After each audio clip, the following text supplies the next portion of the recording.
السلام علیکم، میں ہوں آپ کی میزبان سمینہ خمید اور آپ سن رہے ہیں ہفتہ وار پروگرام حوصلے بلند اپنے۔ اس پروگرام کی پروڈیوسر ہیں ہما شاہان اور آج ہمارے ساتھ اسٹوڈیو انجینئر ہیں مائرہ عمران۔ جی سامعین، کیسے ہیں آپ؟ ٹھیک ہیں؟ یقیناً خیریت سے ہوں گے۔ آپ سب کے لیے بہت سی دعائیں اور نیک خواہشات کے ساتھ پروگرام کا باقاعدہ آغاز کرتی ہوں۔ اور جو سامعین ہمارا پروگرام سنتے ہیں انہیں تو پتہ ہے کہ پروگرام کس نوعیت کا ہے۔ پہلی مرتبہ سننے والوں کو بتا دوں کہ پروگرام خصوصی افراد کے لیے ہے، ایسے افراد جو کسی وجہ سے بولنے، سننے، دیکھنے اور چلنے سے محروم ہوں، انہیں بھی اپنی زندگی بامقصد بنانے اور زندگی گزارنے کا حق حاصل ہے۔ اس مقصد کو پانے کے لیے وہ اپنی تمام تر صلاحیتوں کا اور ہمت کا مظاہرہ کرتے ہیں اور ایک دن وہ اپنے اور دوسروں کے لیے مثال بنتے ہیں۔ ایسے ہی لوگوں کو ہم کوشش کرتے ہیں کہ اپنے پروگرام میں دعوت دیں، اور آپ کو یہ بتاتے چلوں کہ مرد حضرات تو بہت سی محرومیوں کے باوجود بھی، بہت سی کمیوں کے باوجود بھی آگے بڑھ رہے ہیں اور بہت کچھ کر چکے ہیں، اپنی زندگی میں بہت سی کامیابیاں سمیٹ سکتے ہیں، لیکن ایک خاتون ہونے کے بعد بھی اپنی زندگی میں ایک نعمت سے محروم ہونے کے بعد بھی کس طرح سے زندگی کو گزارنا نہ صرف آسان ہے بلکہ مشکلوں کا مقابلہ کرتے ہوئے زندگی کے سامنے ڈٹ جانا اور پھر اپنے آپ کو منوانا، یہ کس حد تک جو ہے بات درست ہے، یقیناً آج کی ہماری جو مہمان ہیں ان سے مل کر آپ کو اندازہ ہوگا۔ ہماری آج کی مہمان بختاور حامد کیانی ہمارے ساتھ موجود ہیں، جو کہ Pakistan Foundation for Fighting blindness میں ایز اے ماسٹر ٹرینر کام کر رہی ہیں۔ آئیے آپ سے ان کی ملاقات کرواتے ہیں۔ السلام علیکم۔ وعلیکم السلام۔ کیسی ہیں بختاور؟ ٹھیک ہیں؟ بالکل ٹھیک، آپ کیسی ہیں؟ شکر الحمدللہ۔ بختاور، خوش آمدید کہتی ہوں پروگرام میں آپ کو۔ شکریہ۔ کیسا لگ رہا ہے بختاور؟ اس سے پہلے کبھی ریڈیو آنے کا ہوا آپ کو اتفاق یا پہلی دفعہ آئی ہیں؟ نہیں، اس سے پہلے میں ایک یوتھ کانفرنس پہ یہاں پہ آئی تھی، مگر اس کے علاوہ میں کبھی بھی ریڈیو پاکستان میں ریکارڈنگ کے لیے نہیں آئی۔ صحیح، پہلی دفعہ آئی ہیں؟ جی بالکل۔ اچھا بختاور، یہ جو آپ کے ساتھ مسئلہ ہے کہ آپ بینائی کی نعمت سے محروم ہیں، یہ کیا بچپن سے ہے یا بعد میں حادثاتی طور پر یہ مسئلہ پیش آیا؟ کیا وجوہات ہیں اس کی؟ میرے ساتھ جو میری جو بینائی اب جا رہی ہے اس کی ایک ڈیزیز، اس کا نام ہے ریٹینائٹس پگمنٹوسا، اس کو ہم لوگ آر پی کہتے ہیں۔ وہ ڈیزیز جو ہے یہ ایک موروثی بیماری ہوتی ہے، اور یہ آپ کے امی ابو یا آپ کے والدین سے آپ بچوں تک منتقل ہوتی ہے، اور اس میں یہ ہوتا ہے کہ آپ کی نگاہ جو ہوتی ہے ایسا ایسا جانا شروع کرتی ہے۔ کچھ بچوں کی جو ہوتی ہے وہ بہت کم عمر میں جانا شروع کر دیتی ہے، اور مگر زیادہ تر یہ دیکھا گیا ہے کہ 20 سال کی عمر کے بعد یہ نگاہ جانا شروع کرتی ہے۔ تو اس سے پہلے یہ آپ کے اندر جینز موجود ہوتی ہیں مگر آپ کو پتہ نہیں ہوتا، انلیس کہ اگر آپ نے جینیٹک ٹیسٹنگ کروائی ہوئی ہو۔ اگر آپ کے خاندان میں یہ بیماری بہت زیادہ ہو تو آپ پہلے سے ہی جینیٹک ٹیسٹنگ کروا کے اپنے بچے کی اس جینز کو سپریس کر سکتے ہیں۔ اس لیے بہتر ہے کہ اگر آپ کے خاندان میں یہ بیماری ہے جس میں آہستہ آہستہ نگاہ جاتی ہے تو اپنی جینز کو ضرور چیک کروائیں، تاکہ جینیٹک ٹیسٹنگ کروائیں، تاکہ آپ کو پتہ لگ سکے کہ اگر آگے بھی یہ بیماری آنی ہے تو پھر آپ اس کے لیے اس وقت کے لیے آپ تیار ہو سکیں۔ تو مجھے یہ پتہ نہیں تھا اس بیماری کے بارے میں کہ مجھے یہ بیماری ہو بھی سکتی ہے۔ میرے خاندان میں اس سے پہلے یہ ایک ہی انسان کو تھی، اور وہ انسان جو ہیں وہ میرے ماموں بھی لگتے ہیں اور چاچو بھی لگتے ہیں، کیونکہ میرے خاندان میں نا فیملی میرجز کا ادا ہے رواج۔ تو فیملی میرجز میں یہ ہوتا ہے کہ یہ جو بیماری ہے، موروثی بیماریاں فیملی میرجز کی وجہ سے بڑھ جاتی ہیں، تو ان کو ہے، اور وہ تو لنڈن میں ہوتے ہیں، اس لیے مجھے اس سے پہلے میرے خاندان میں قریبی کوئی یہ بیماری نہیں تھی۔ جب مجھے یہ 18 سال کی عمر میں اس کی کچھ سمٹمز نمایاں ہونا شروع ہوئے نا، سب سے پہلے مجھے اس طرح ہوا کہ جو رات کو تارے آنا نظر نہ ختم ہو گئے، تو میں سوچتی کہ شاید مجھے ہی نہیں نظر آتے، باقی سب کو تو نظر آتے ہیں۔ اس کے بعد پھر مجھے اسی طرح رات کو نا چیزیں جو میرے سینٹرل ویژن سے سائڈ پہ چیزیں ہوں, پیریفرل ویژن میں ہوں, وہ چیزیں نظر آنا کم ہوگی. پھر اور اگر اچھی لائٹ ہو تو پھر اس میں آتی تھیں. پھر اسی کے دوران میں نے اپنا جو تعلیم ہے وہ میں نارمل اسٹوڈنٹس کی طرح اپنی تعلیم بھی جاری رکھی. مگر جب اپنی تعلیم میں نے نا بیچلرز ان ڈینٹل سائنسز کیا ہوا ہے. تو بیچلرز ان ڈینٹل سائنسز میں جب کر رہی تھی, مطلب کہ ڈینٹسٹری کا جب میں تعلیم حاصل کری تھی, تب مجھے تیسرے سال میں پتہ لگا کہ یہ بیماری اس طرح کی ہے جو بڑھنے والی ہے. اور جب میں نے اس کے ٹیسٹ کروائے تو مجھے پتہ لگا کہ اچھا یہ اس کے کنکلوسیو ٹیسٹ آئے. تو تب اس کے بعد سے مجھے یہ پتہ لگا کہ میں ڈینٹسٹری ایز اے اپنا پروفیشن نہیں کر سکتی. مگر اللہ کا شکر ہے کہ میری اتنی نگاہ تھی کہ میں نے اپنے ڈینٹسٹری کمپلیٹ کر لی, اور پھر اس طرح آگے میں اب جو ہے کچھ دیکھ سکتی ہوں. پارشل میرے پاس ویژن ہے, مگر ابھی آہستہ آہستہ اگر شاید اللہ نہ کرے اور بھی بڑھے. کرے. بالکل. ڈاکٹرز کیا کہتے ہیں اس معاملے میں کہ آگے جو ہے مزید یہ اس میں بہتری آئے گی یا مطلب یہ اس میں زیادہ بڑھتا جائے گا یہ مسئلہ؟ نہیں, ڈاکٹرز کے بارے میں یہ ہے کہ اس میں گرنے کے بہت چانسز ہیں. یہ اللہ تعالیٰ پہ ہے کہ وہ کس کی نظر گرنا روک دے اور کس کو بہتری دے. مگر ابھی تک ڈاکٹر کے پاس یہ علاج نہیں ہے. جو بھی اس طرح کی بیماری جس کے بارے میں وہ کنکلوسیولی نہیں بتا سکتے, تو اس لیے وہ کہتے ہیں کہ ایٹ لیسٹ 40 سال کی عمر تک جو ہے نگاہ گرنے کے کافی چانسز ہوتے ہیں. 40 سال کی عمر پہ جا کے تھوڑی اسٹیبل ہو جاتی ہے نگاہ. اور اس بیماری کا یہ کہ زیادہ تر یہ ہوتا ہے کہ مکمل نگاہ نہیں جاتی, تھوڑی بہت نگاہ پھر بھی رہتی ہے. کہ آپ روشنی سے دیکھ سکتے ہو, یا پھر آپ کچھ آلات ہیں جن کو استعمال کر کے کہ اپنا ٹیکسٹ بڑا کر کے اور اپنے جو سن کے آپ اپنے روز برا کے سارے کام کر سکتے ہیں. صحیح. اچھا, آپ کے ساتھ یہ مسئلہ کب پیش آتا ہے زیادہ؟ مطلب وہ کہ رات میں یہ مسئلہ زیادہ ہو جاتا ہے اور صبح دن کی روشنی میں آپ بالکل صحیح دیکھ سکتی ہیں, اس طرح کا کوئی ہے؟ شروع میں تو بالکل ایسا ہی تھا کہ دن کی روشنی میں بالکل ٹھیک دیکھ سکتی تھی, اور رات کے وقت زیادہ بڑھ جاتا تھا. اسی لیے اس کو عام زبان میں نائٹ بلائنڈنس بھی کہا جاتا ہے, رات کی اندھاپا. مگر یہ جب زیادہ بڑھتا ہے, جو اب میری جو سٹیج ہے اس میں مجھے روشنی میں بھی مسئلہ ہوتا ہے, کیونکہ جب خاص طور پہ بہت ڈائریکٹ سورج کی روشنی ہو, جب سورج کی روشنی بہت زیادہ ہوتی ہے نا, تو وہ میری آنکھوں پہ افیکٹ کرتی ہے, اور اس وقت میں دیکھ نہیں سکتی کہ ارد گرد کیا. جب تھوڑے سے چھاؤں میں کھڑی ہوتی ہیں تو اس سے زیادہ مجھے بہتر نظر آتا ہے. صحیح. اچھا بختاور, کتنے بہن بھائی ہیں آپ؟ ہم اللہ کا شکر ہے 4 بہن بھائی ہیں. اچھا ماشاء اللہ. آپ کا نمبر کون سا ہے؟ میں دوسرے نمبر پہ آتی ہوں. اچھا, اور مطلب آپ نے بتایا کہ پورے خاندان میں ایک دور دراز کے آپ کے رشتے دار تھے, تو ان کو یہ مسئلہ تھا اور پھر اس کے بعد آپ کو یہ مسئلہ ہوا.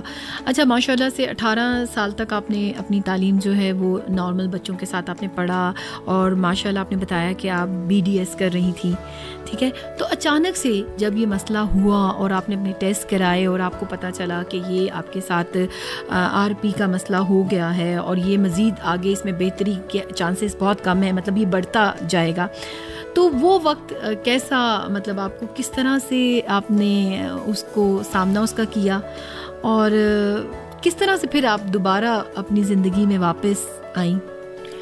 اس بیماری کی یہ اچھی بات ہے کہ ایک دم سے نگاہ نہیں ساری گرتی, تو اس طرح نا ہمیں کوپ اپ کرنے کا ٹائم تھوڑا ملتا ہے. جب میری جب آئی سائٹ 18 میں ہوئی, مگر اس کے سمٹمز بہت کم تھے اس وقت. جب میں نے اپنا BDS کے آخری سال میں تھی تب تھوڑا زیادہ سمٹمز نظر آنا شروع, کہ اتنا تھا کہ میں پیپر پہ پین سے لکھا ہوا نظر نہیں آتا تھا مجھے. اس لیول تک گئے. مگر اگر بولڈ میں کچھ لکھا ہوا ہوگا تو وہ میں پڑھ لیتی تھی. جس طرح میں نے اپنے سارے امتحان خود ہی پڑھ کے دیے ہیں ابھی تک نا, ان کے سارے سوال. کیونکہ ہم لوگ ڈینٹسٹری میں تو ایسا نہیں کر سکتے, ایسی فیلڈ نہیں ہے کہ ہم لوگ اس میں دیکھے بغیر آپ کچھ بھی کر سکتے ہیں. صحیح بات ہے. تو کیسا لگا کہ مطلب آپ نے ایک بچپن سے آپ کا ایک ویژن تھا کہ آپ نے جناب کرنا ہے, BDS کرنا ہے اور اسی فیلڈ میں آگے جانا ہے, پھر پریکٹس کرنی ہے, اور اچانک سے پتہ چلا کہ نہیں, اب آپ تو اس کو جاری نہیں رکھ سکتی اور اس میں مزید آگے آپ پڑھ نہیں سکتی, پریکٹس نہیں کر سکتی, تو پھر آپ نے کیا سوچا کہ اب زندگی میں کیا کرنا ہے, کس طرح سے آگے بڑھنا ہے؟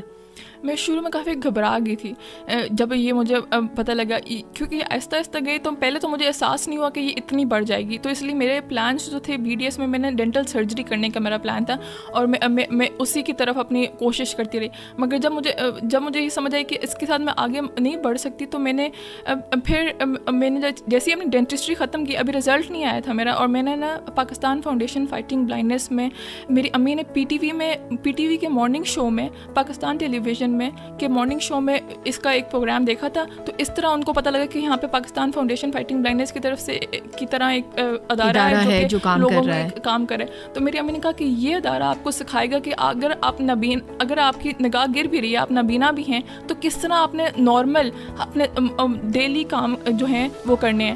تو اس طرح پھر میری امی مجھے لے کے گئیں. اس سال کے جنوری سے میں نے PFFB جوائن کیا. اچھا, ابھی ریسنٹلی آپ نے ریسنٹلی جوائن کیا, مگر میں وہاں پہ لگاتار جاتی رہی.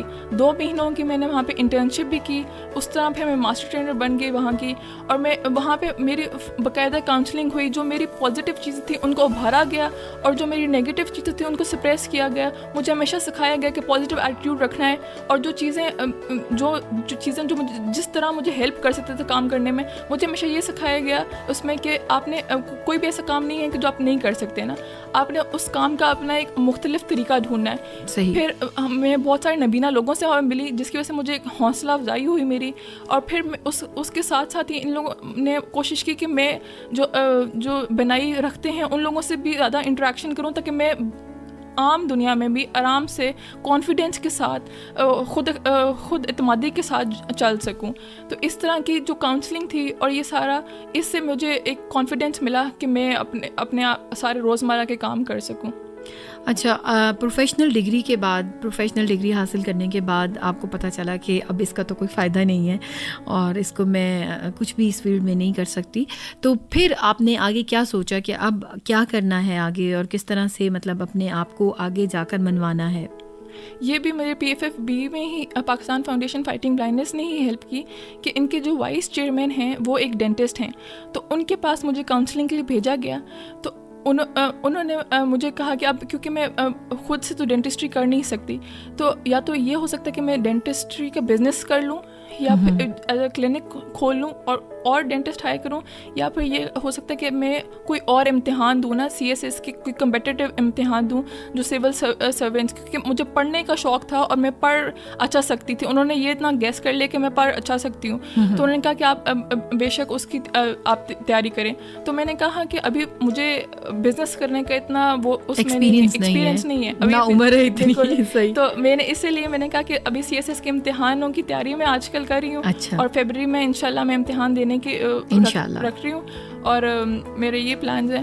تو میں اس طرح پھر اس کام میں, اور اتنے اچھی تعلیم ہے CSS کی, مکمل تعلیم ہے جس میں مجھے پتہ لگ رہا ہے کہ دنیا میں کیا ہے. پہلے جب میں پڑھ رہی تھی ڈینٹسٹری تو مجھے صرف سائنس کے بارے میں پتہ تھا, اب مجھے پتہ ہے کہ دنیا میں کیا ہو رہا ہے, لوگوں پہ اس کے کیا اثرات ہیں. اور مجھے لگتا ہے کہ یہ بنائی ایک طرح سے نابینا ہونا بھی ایک طرح سے میرے لیے نعمت بن کے آیا, کیونکہ اس نے مجھے ایسی چیزیں سکھائیں جو اگر میرے پاس بنائی ہوتی تو میں شاید وہ نہ سیکھ سکتی. اس نعمت کو میں اس طرح جانچ نہ سکتی, اور میں اس کا اتنا شکر ادا نہ کر سکتی کہ ابھی تک جو تھوڑی بہت بھی نظر ہے میں اس پہ بھی اللہ تعالیٰ کا شکر ادا کرتی ہیں. بالکل. اچھا, پڑھائی کو آگے آپ نے ماشاءاللہ سے جاری رکھا, تو دوران پڑھائی اب آپ کی کون ہیلپ کرتا ہے؟ دوران پڑھائی میرے جو دوست ہیں ایک تو وہ میری ہیلپ کرتے ہیں, پھر اس کے علاوہ میرے خاندان سارا پڑھا لکھا ہے, تو میری امی مجھے نا پڑھ کے ہیلپ کرتی ہیں اور میں اس کو ریکارڈ کر لیتی ہوں, اور پھر میں اس سے نوٹس بناتی ہوں کمپیوٹر پہ. کمپیوٹر کی جو اسکلز ہیں مجھے PFFB میں سکھائی گئی, تو وہاں پہ جو کلاسز تھیں انہوں نے مجھے سکھایا کہ کس طرح, مجھے کی بورڈ پورا یاد کروا دیا ان لوگوں نے. تو کی بورڈ یاد کر کے نا صرف 2 جگہوں پہ ہم نے ہاتھ رکھنا ہوتا ہے, اور ہمیں پتہ ہوتا ہے کہ اگلی کیز کہاں پہ, تو ہم لوگ اس طرح آرام سے ٹائپنگ بھی ہماری ہو جاتی ہے. ہمیں دیکھے بغیر چیزیں کرنے کے طریقے سکھائے جاتے ہیں, اس لیے یہاں پہ آنا بہت ضروری ہے تاکہ آپ کو ایسے پتہ لگے کہ جو دیکھے بغیر چیزیں کرنے کا طریقہ ہے وہ آپ کو پتہ کس طرح اپنا سکتے ہیں. اچھا بختاور, کتنا عرصہ لگا پھر آپ کو کمپیوٹر اسکلز حاصل کرنے میں؟ مجھے زیادہ عرصہ نہیں لگا کیونکہ مجھے ابھی تک کچھ تو نظر آتا ہے, اس لیے اگر کچھ غلط بھی ہو جائے تو میں دیکھ لیتی ہوں. مگر اس میں ایک نارمل اسٹوڈنٹ کو بھی 2-3 مہینے سے زیادہ نہیں لگتے. اچھا 2-3 مہینے سے زیادہ نہیں لگتے, مطلب یہ اس کا جو ٹائم پیریڈ ہے کورس کا کہہ لیں وہ 2-3 ماہ ہے. بالکل. اچھا تو پھر آپ نے جب وہاں سے ٹریننگ لے لی اور آپ کو پتہ لگا کہ آپ کی کاؤنسلنگ بھی ہوئی, آپ کو اسکلس بھی دی گئیں, تو پھر آپ نے فیصلہ کیا کہ اب نہیں اسی ادارے میں مجھے بھی جاب کرنی ہے اور آگے بڑھنا ہے, باقاعدہ اس کو آپ نے جوائن کیا پھر؟ جی اس طرح ساتھ یہ میں دیکھتی رہی کہ اور بھی بچے یہاں پہ بہت سارے آتے ہیں, پورے پاکستان سے یہاں پہ بچے آتے ہیں, تو ان کو بھی بہت مدد کی ضرورت ہے. اللہ کا شکر ہے کہ ہم اچھے خاندانوں میں سے ہیں, تو جو لوگ جن لوگوں کے پاس یہ سہولتیں میسر نہیں ہیں, ہمیں ان کو بھی مدد کرنی چاہیے. مالی طور پر وہ مستحق نہیں, مطلب وہ مضبوط نہیں ہے. بالکل بالکل. تو ہم لوگ اس لیے پھر میں نے PFF بھی جوائن کیا ایز اے ماسٹر ٹرینر. یہ ایک والنٹری پوزیشن ہے. اچھا. اس میں ہم لوگ خود, اب جس طرح میں اس میں اسپوکن انگلش کی کلاسز کبھی کر دیتی تھی, اور میں ٹیلی فون پہ کچھ بچوں کو گرامر پڑھاتی ہوں, انگلش گرامر پڑھاتی ہوں. جو میری مدد ہو سکے میں اس طرح لوگوں کی مدد کرنا کی کوشش کرتی ہوں. بچوں کو کاؤنسلنگ دینا اور بچوں کے ساتھ جا کے اور ایکٹیویٹیز میں کرنا, پارٹیسپیٹ, پرسنالٹی گرومنگ کی ایکٹیویٹیز کروانا, اس طرح کی چیزیں مختلف جو کہ ادارے ہیں ان میں جا کے بھی یہ کرواتے ہیں, اور لوگوں کو حوصلہ افزائی کرنا, اس طرح کی چیزیں میں یہاں پہ کرتی ہوں. اچھا آپ نے بختاور بتایا کہ ٹیلی فون پہ آپ گرامر کی کلاسز دیتی ہیں, تو کیا اس کے لیے پھر آپ کو اپنے ادارے Pakistan Foundation for Fighting blindness میں جانا ضروری ہوتا ہے, یا گھر بیٹھ کے بھی یہ کام کر سکتی ہیں؟ بالکل گھر بیٹھ کے بھی ہو سکتا ہے. ایک دفعہ پہلے رابطہ وہ کروا دیتے ہیں پاکستان فاؤنڈیشن فائٹنگ بلائنڈنس کی طرف سے, اور پھر بار بار چیک کرنا ہوتا ہے. یہ کافی پروفیشنل طریقے سے اس کو کیری آؤٹ کیا جاتا ہے. ہمیں پراپر ای میلس کر کے ہمیں بتانا ہوتا ہے کہ ہم نے آج کے دن اتنا پڑھایا ہے, اس کا کیا ہے, مطلب اس کی رپورٹ دینی ہوتی ہے جو آپ کام کر رہے ہوتے ہیں. بالکل. یہ میرا فرسٹ پروفیشنل ایکسپیرینس بھی تھا PFFB میں. تو اس طرح ہمیں رپورٹ بھی دینی ہوتی ہے. پھر ان بچوں سے بھی پوچھا جاتا ہے کہ کیا آپ کو اس طرح پڑھایا جا رہا ہے, اور پھر وہ اگر اتنا ہی آؤٹ پٹ دے رہے ہیں, اگر میں ان پہ اتنی محنت کر رہی ہوں تو ان کو بھی وہ اس کو یاد کر رہے ہیں اس طرح اچھی طریقے سے. بالکل. اور پھر کوئی فائدہ بھی ہو رہا ہے کہ نہیں. بالکل بالکل. تو اس طرح کی چیزیں بالکل چیک اینڈ بیلنس کا رکھا جاتا ہے کہ یہ جو کام ہو رہا ہو وہ بالکل فائدہ مند ہو باقی سب کے لیے بھی. اچھا کتنا وقت دیتی ہیں آپ, مطلب آپ صبح سے شام تک جاتی ہیں؟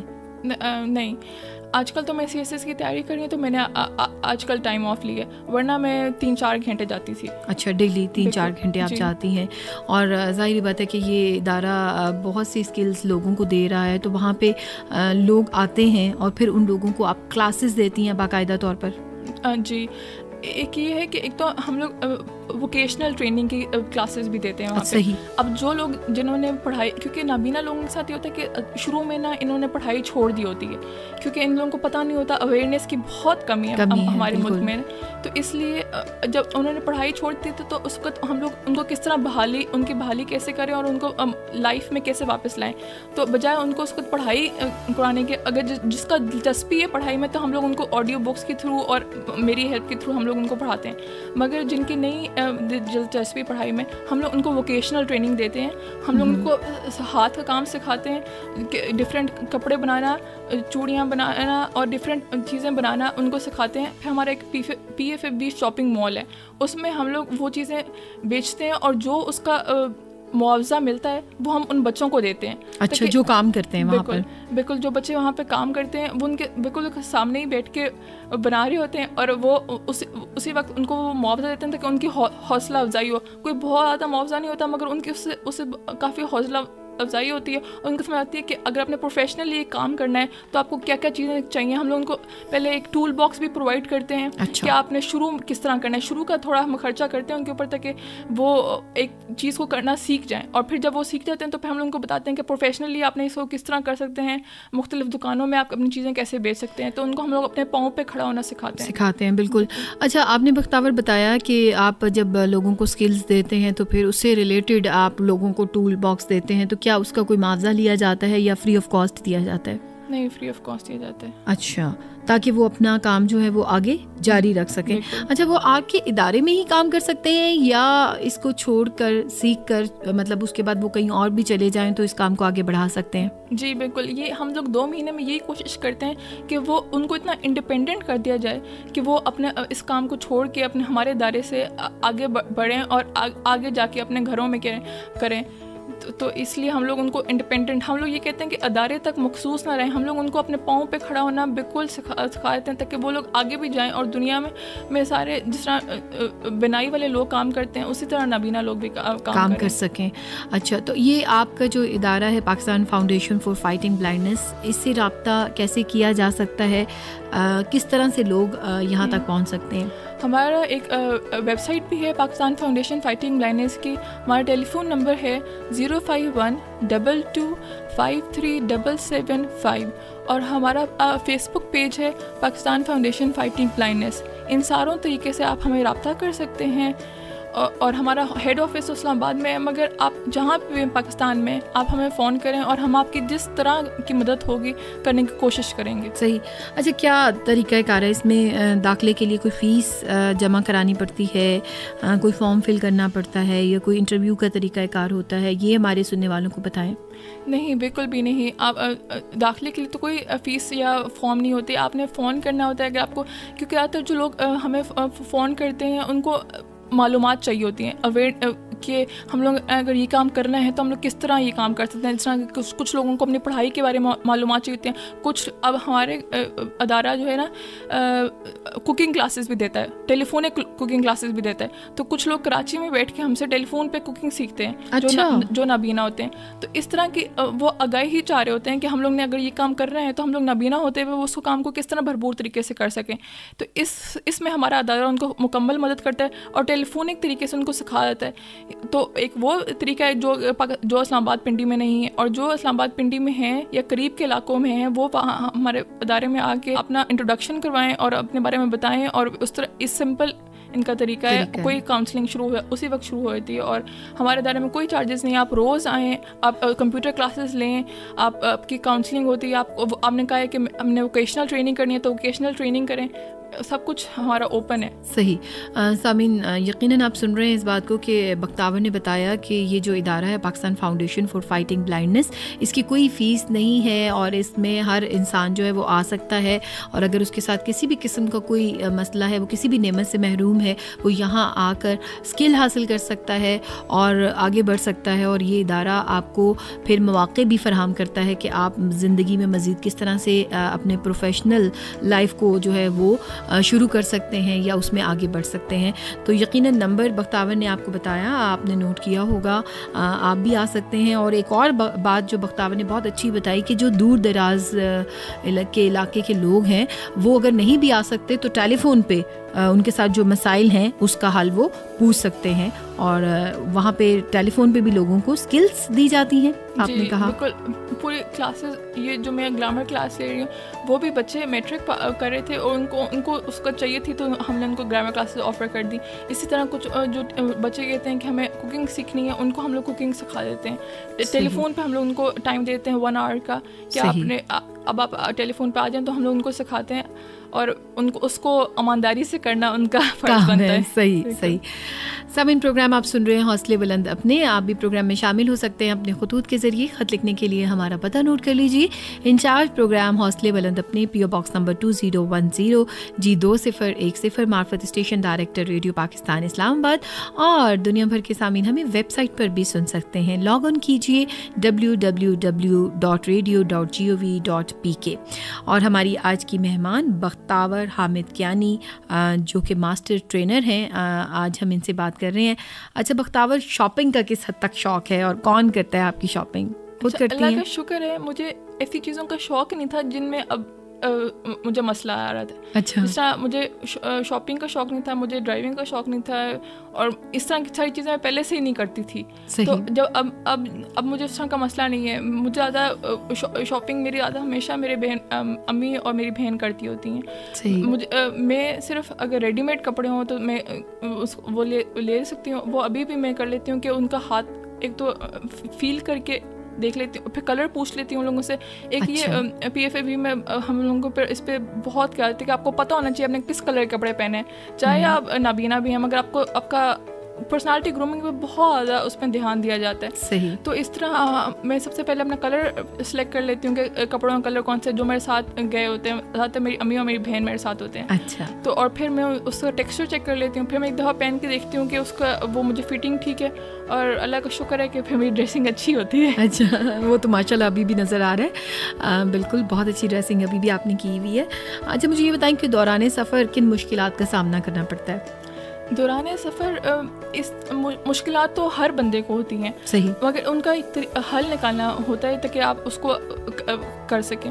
تو میں یہ کرتی ہوں کہ اپنی وائٹ کین اپنے ساتھ رکھتی ہوں. وائٹ کین جب بندہ ساتھ رکھتا ہے تو دوسرا بندہ کو پتہ ہوتا ہے کہ اس کو کوئی تکلیف ہے, اس لیے اس نے کین اٹھائی ہوئی ہے, تو اس لیے وہ پہلے سے محتاط ہوتے ہیں. آپ کو خود نہیں بتانا پڑتا اپنی بیماری کے بارے میں, مگر وہ محتاط ہوتے ہیں اور وہ آپ کی مدد کرنے کے لیے آگے آتے ہیں. تو اس طرح مجھے دوران سفر اتنی مشکل نہیں ہوتی.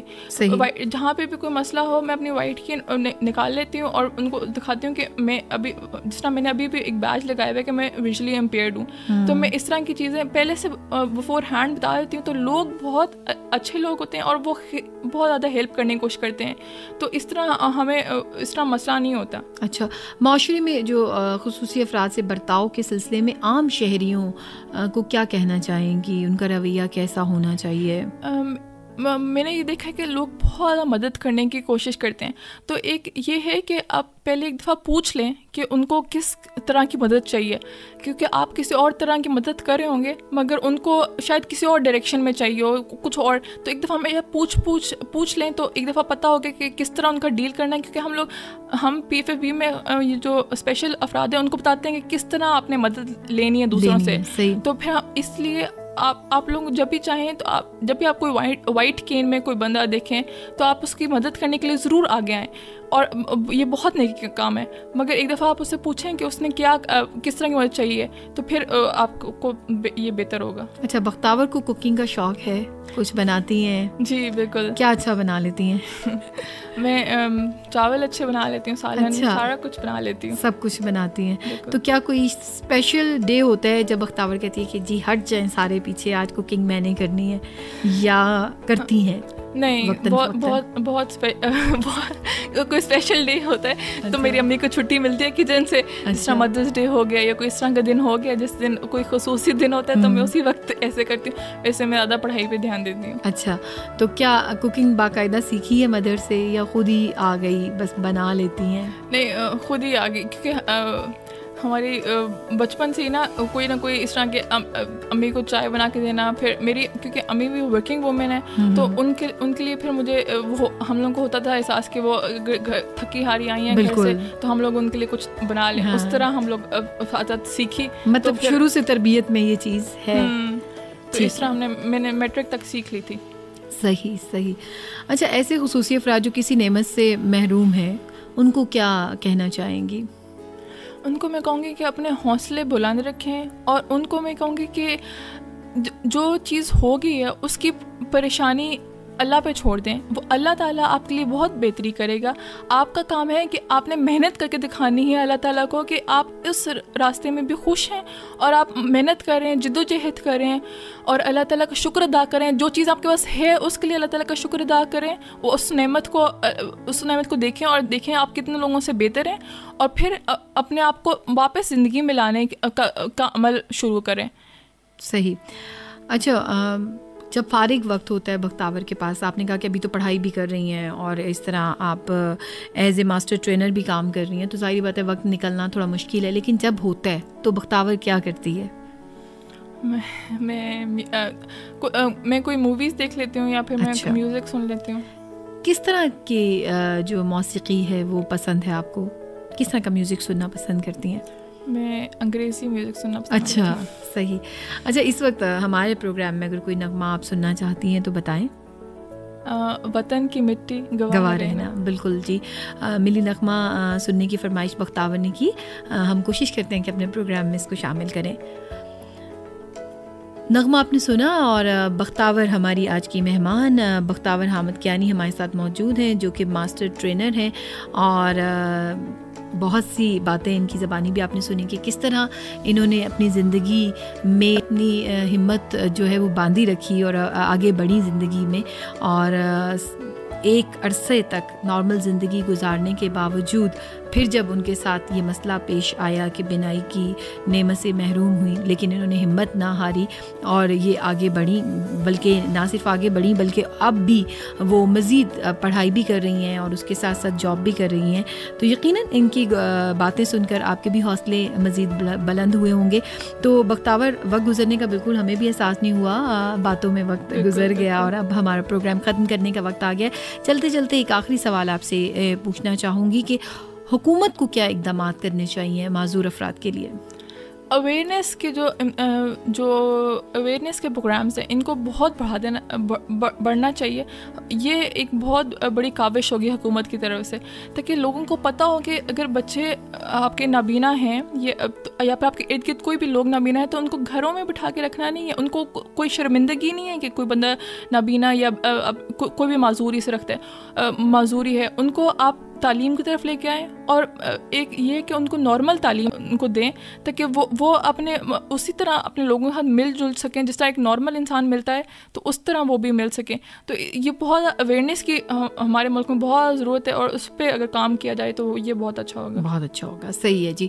بہت شکریہ بختاور، آپ ہمارے پروگرام میں تشریف لائیں. بہت اچھا لگا آپ سے بات کر کے. تھینک یو سو مچ. اللہ حافظ. سامعین، مایوسی کفر ہے. مایوسی محرومی کا راستہ دکھاتی ہے. مایوسی اندھیروں میں دھکیلتی ہے. کیا زندگی اتنی بے قیمت ہے کہ ہم مایوسی کے اندھیروں میں اپنی زندگی ضائع کر دیں؟ ہرگز نہیں. مایوسی سے بچ کر اچھی امیدوں کے سہارے آگے بڑھنے والے اپنے ساتھ بھی انصاف کر رہے ہوتے ہیں اور زندگی کے ساتھ بھی. اسی کے ساتھ ہمارے آج کے پروگرام حوصلے بلند اپنے کا وقت اب ختم ہوا چاہتا ہے. اپنی میزبان سمینہ خمید، پروگرام کی پروڈیوسر ہما شاہان اور اسٹوڈیو انجینئر مائرہ عمران کو اجازت دیجیے. جہاں رہیے خوش رہیے، لوگوں میں خوشیاں بانٹیے، اپنا بہت سا خیال رکھیے گا. دعاؤں میں ہمیں بھی یاد رکھیے گا. اللہ نگہبان.